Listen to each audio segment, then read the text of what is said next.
Good morning, Patriots. It's Shariraye with the verse of the day, February 28th.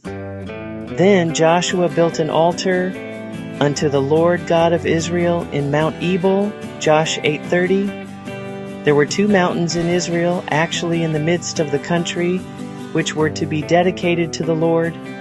One was Mount Ebal, which was the Mount of Cursing.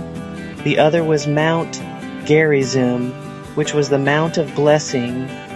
Both stood side by side, Deuteronomy chapters 27 to 28. The Lord commanded Joshua to build an altar on Mount Ebal, which was, as stated, the Mount of Sin and the judgment of cursing. The altar pictured Jesus and the price he would pay at Calvary's cross.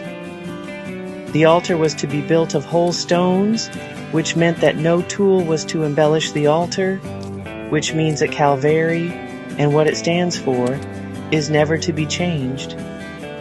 Unfortunately, the modern church is attempting to build an altar, that is, if it recognizes the altar at all, on Mount Gerizim, the Mount of Blessing, but let it ever be understood. There can be no blessing until we recognize that our problem is sin, typified by Mount Ebal, and that the only answer to sin is the cross of Christ. Unfortunately, we presently have blessing churches and cursing churches.